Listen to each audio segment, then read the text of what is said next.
그날도 진료실 문을 열고 들어오는 첫 환자를 맞이했습니다. 창밖으로는 봄비가 내리고 있었죠. 2024년 봄에 있었던 일입니다. 그날 아침 진료실에 들어서자마자 눈에 들어온 것은 창가에 앉아 계신 78세 이영순 할머니의 불안한 표정이었습니다. 평소 밝은 미소를 지으시던 분인데 오늘은 어딘가 무거운 기운이 느껴졌습니다. 진료실에 들어오시자마자 한숨부터 내쉬셨죠. 선생님, 요즘 자꾸 머리가 멍하고 무거워요. 나이 들어서 그런가 했는데 어제는 잠깐 말이 고이는 것 같더라고요. 괜찮을까요? 그 말씀에 저는 즉시 귀를 기울였습니다. 50년 넘게 의사로 살아오면서 이런 증상들이 단순한 노화가 아닌 심각한 문제의 전조일 수 있다는 것을 너무나 잘 알고 있었기 때문입니다. 언제부터 그런 증상이 있으셨나요? 자세히 말씀해 주시겠어요? 할머니는 약 2주 전부터 아침에 일어날 때 머리가 무겁고 가끔 어지러움을 느끼셨다고 합니다.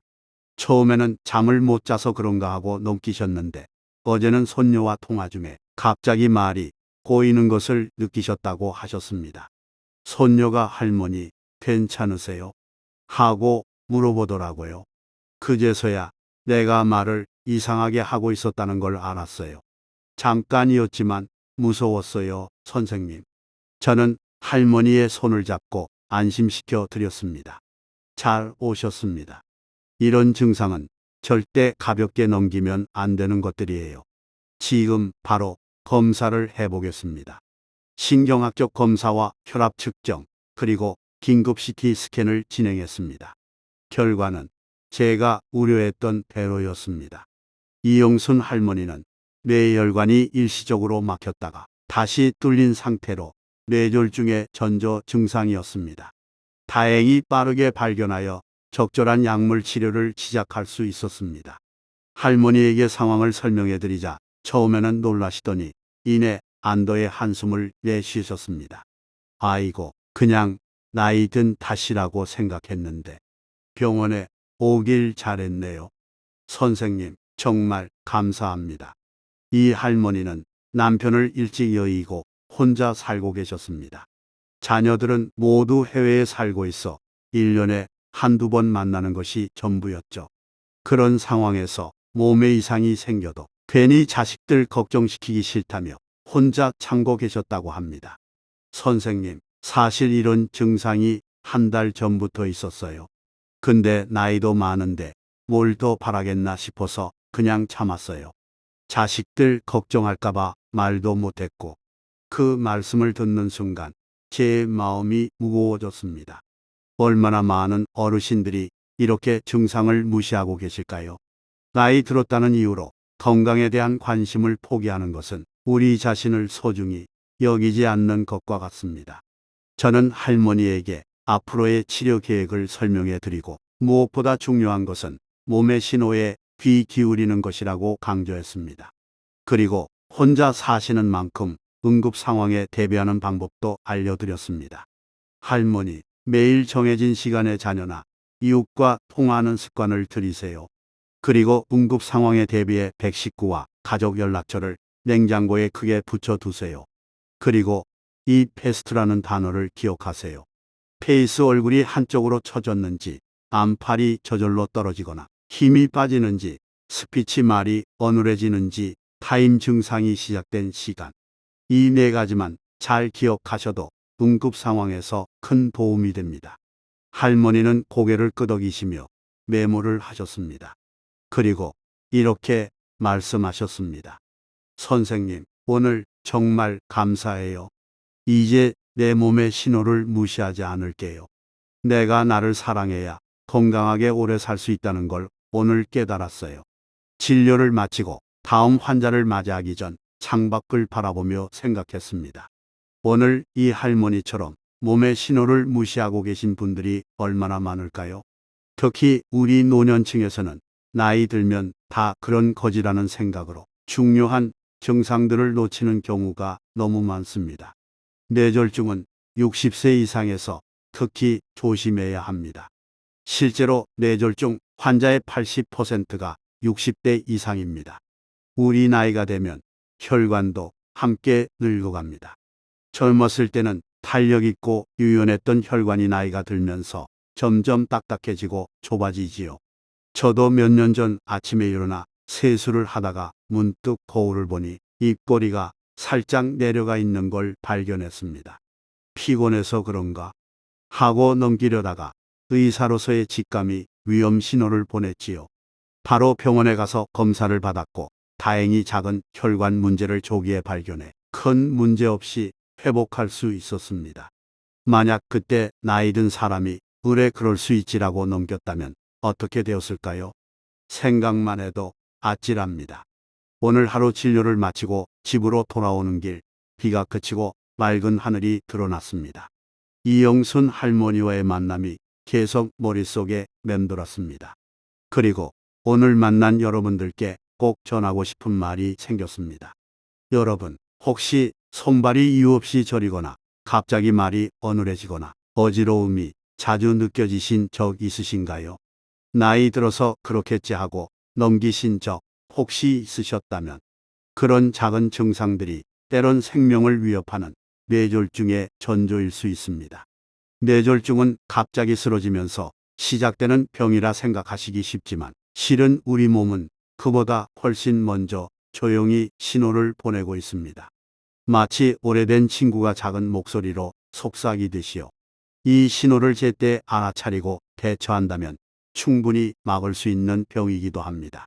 뇌졸중이 오기 전에 우리 몸이 보내는 경고 신호는 다음과 같습니다. 첫째, 자주 느껴지는 몽한 두통입니다. 이유 없이 머리가 무겁고 몽한 느낌이 든다면 뇌로 가는 혈류가 원활하지 않다는 신호일 수 있습니다. 둘째, 고개를 뒤로 젖힐 때 순간적인 어지러움을 느끼는 경우입니다. 뒷목 쪽 혈관이 일시적으로 눌리면서 피가 잘 흐르지 않을 때 이런 증상이 생깁니다. 셋째, 한쪽 팔다리의 저림이나 감각 이상이 있을 수 있습니다. 특히 한쪽만 저리고 힘이 빠지는 느낌이 든다면 뇌의 한쪽 혈관에 문제가 생기고 있을 가능성이 높습니다. 넷째, 말할 때 발음이 어눌해지고 말이 잘 나오지 않는 경우입니다. 본인은 분명히 말하고 있는데 다른 사람은 잘 못 알아듣는다고 느낀다면 주의하셔야 합니다. 다섯째, 얼굴 한쪽, 특히 입술이나 눈꺼풀이 살짝 내려앉는 듯한 비대칭이 느껴질 때도 주의가 필요합니다. 이런 증상들은 대부분 몇 분 안에 사라지기도 합니다. 그래서 많은 분들이 대수롭지 않게 넘기시지만 바로 이때가 가장 위험한 시기입니다. 일과성 뇌오열 발작이라 부르는데 뇌혈관이 일시적으로 막혔다가 다시 뚫리는 상태입니다. 마치 큰 폭풍이 오기 전에 작은 비와 같은 경고 신호입니다. 그런데 이 발작을 겪은 분 중 약 5%는 한 달 안에, 3분의 1은 3년 내에 실제 뇌졸중이 발생합니다. 방치할 시간이 없다는 뜻이지요. 제 오랜 친구 중 한 분은 은퇴 후 텃밭 가꾸기를 취미로 삼으셨습니다. 어느 추운 겨울날 갑자기 말이 어눌해지고 한쪽 팔에 힘이 빠지는 증상이 있었지만 잠시 쉬면 괜찮아지겠지 하고 넘기셨답니다. 그러다 결국 큰 뇌졸중으로 쓰러져 지금은 휠체어 생활을 하고 계십니다. 그분이 항상 하시는 말씀이 있습니다. 그때 병원에 갔더라면, 그때 그 신호를 무시하지 않았더라면, 만약 뇌졸중이 발생했다면 최대한 빨리 병원에 도착하는 것이 무엇보다 중요합니다. 흔히 골든타임이라고 부르는데요. 3시간에서 4시간 반 안에 적절한 응급치료를 받으면 후유증을 크게 줄일 수 있습니다. 특히 혼자 사시는 어르신들은 더욱 주의하셔야 합니다. 가족이 옆에 없어 응급 상황에 대처하기 어려울 수 있기 때문입니다. 매일 정해진 시간에 가족이나 이웃과 통화하는 습관을 들이시고 응급 상황에 대비해 119와 가족 연락처를 눈에 잘 보이는 곳에 크게 적어두세요. 그렇다면 이런 무서운 병을 어떻게 예방할 수 있을까요? 무엇보다 중요한 건 생활 습관입니다. 금연은 기본입니다. 담배는 혈관을 좁히고 탄력을 떨어뜨려 뇌혈관 건강에 치명적입니다. 흡연자는 비흡연자에 비해 뇌졸중 위험이 2배 이상 높아집니다. 담배는 혈관벽을 손상시키고 혈압과 심박수를 높이며 산소 수준을 감소시킵니다. 또한 혈액을 끈적끈적하게 만들어 혈전이 생길 가능성을 높이고 이 혈전이 혈관을 막아 뇌졸중을 유발할 수 있습니다. 술도 마찬가지입니다. 과음은 심장과 뇌에 모두 나쁜 영향을 줍니다. 특히 우리 나이에는 알코올을 분해하는 능력이 젊었을 때보다 떨어져서 같은 양을 마셔도 몸에 더 큰 부담이 됩니다. 그리고 혈압을 잘 관리하셔야 합니다. 고혈압은 뇌졸중의 가장 큰 위험 요인이기 때문입니다. 평소 혈압을 자주 재시고 조금이라도 이상이 있다면 병원에서 상담을 받으세요. 65세 이상 어르신의 권장 혈압은 130/80 미만입니다. 고혈압이 있으시다면 의사의 처방에 따라 약을 꾸준히 복용하시고 저염식 식단을 유지하는 것이 중요합니다. 식단도 중요합니다. 육류보다는 생선이나 채소 위주의 지중해식 식단을 추천드립니다. 지중해식 식단은 뇌졸중 위험을 낮추는데 효과적인 것으로 나타났으며 특히 견과류와 올리브 오일을 함께 섭취할 때 그 효과가 더 큽니다. 기름진 음식보다는 올리브유나 견과류 같은 좋은 지방을 섭취하세요. 싱겁게 먹고 수분을 충분히 보충하는 것도 혈액순환을 원활하게 해줍니다. 최근 연구에 따르면 식물성 식단으로 전환하는 것이 뇌졸중 예방에 큰 도움이 됩니다. 특히 오메가-3 지방산이 풍부한 아마씨, 호두, 들깨 등을 매일 한 줌씩 섭취하면 혈관 건강에 매우 효과적입니다.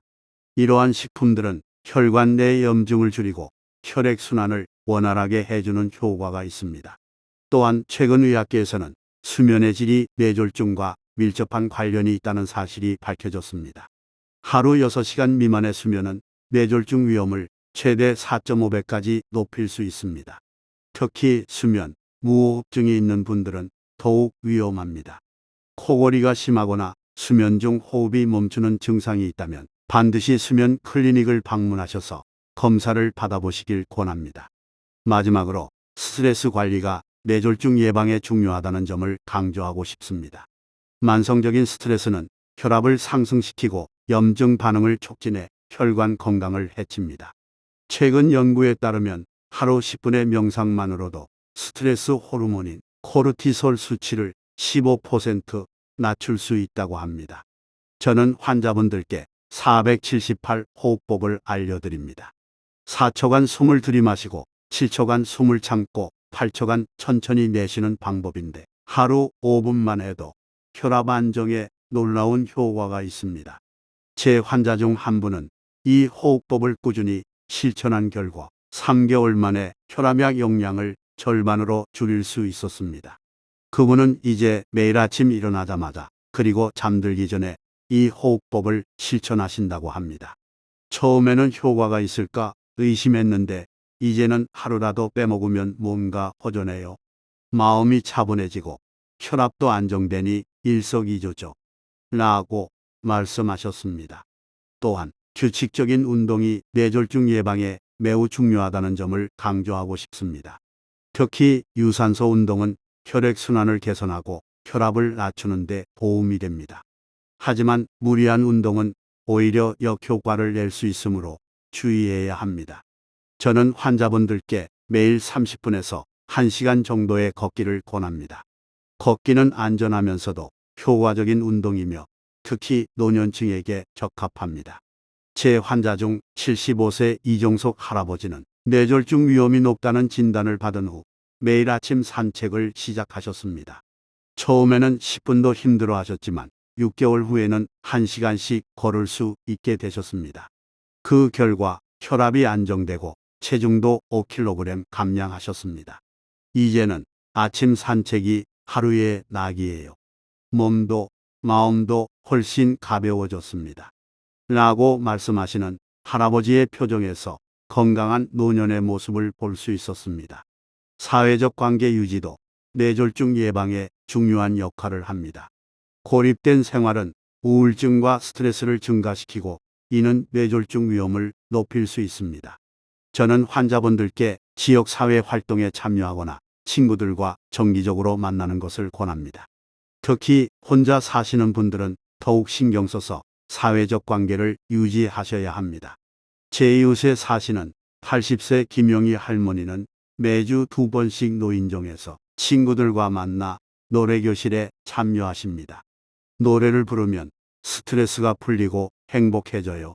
친구들과 웃고 떠들다 보면 몸도 마음도 건강해지는 것 같아요. 라고 말씀하시는 할머니의 모습에서 활기찬 노년의 비결을 엿볼 수 있었습니다. 마지막으로 정기적인 건강검진의 중요성을 강조하고 싶습니다. 많은 분들이 증상이 없다는 이유로 건강검진을 미루시는데 이는 매우 위험한 생각입니다. 뇌졸중은 종종 아무런 전조 증상 없이 갑자기 찾아오기 때문입니다. 연 1회 이상의 정기검진을 통해 혈압, 콜레스테롤, 혈당 수치를 체크하고 필요하다면 초음파나 MRI 검사도 받으시기를 권합니다. 제 환자 중 72세 박철수 할아버지는 평소 건강하다고 생각해 10년 넘게 건강검진을 받지 않으셨습니다.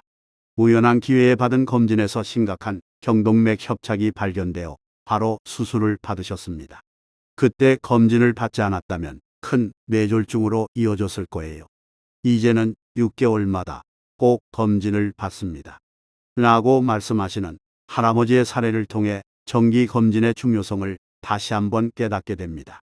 오늘 저녁 진료를 마치고 창가에 앉아 이 일기를 쓰며 생각합니다. 이영순 할머니의 모습이 자꾸 떠오르네요.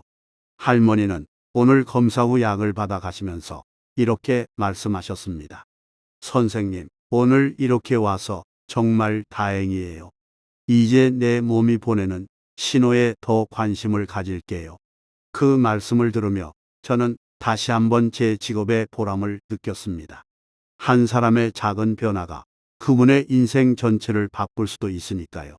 이영순 할머니가 병원에 오시지 않았다면 어쩌면 몇 주 후 큰 뇌졸중으로 쓰러져 평생 휠체어에 의존하는 삶을 살게 되었을지도 모릅니다. 하지만 그 작은 용기 하나가 할머니의 미래를 완전히 바꾸었습니다. 여러분도 마찬가지입니다. 몸에서 보내는 신호를 무시하지 마세요. 나이 들어서 그런가 보다라고 넘기지 마시고 조금이라도 이상하다 싶으면 전문가와 상담하세요. 그 작은 관심이 여러분의 남은 인생을 결정할 수도 있습니다. 특히 혼자 사시는 어르신들은 더욱 자신을 소중히 여기셔야 합니다. 누군가 챙겨주지 않는다고 해서 스스로를 방치하지 마세요. 여러분은 소중한 분입니다. 자신을 위한 시간과 노력을 아끼지 마세요. 오늘 하루를 마무리하며 창밖을 바라봅니다. 비가 그치고 맑은 하늘이 보이네요. 내일은 더 좋은 날이 되겠지요. 여러분도 오늘 밤 편안히 주무시고 내일 아침에는 거울을 보며 자신의 얼굴을 유심히 살펴보세요. 그리고 스스로에게 물어보세요. 오늘 내 몸은 건강한가? 어디 불편한 곳은 없는가? 그 작은 관심이 여러분의 건강을 지켜줄 것입니다. 이제 저는 내일의 진료를 준비하며 이 일기를 마칩니다. 오늘도 여러분과 이야기를 나눌 수 있어 행복했습니다. 여러분의 건강한 노년을 진심으로 응원합니다. 감사합니다.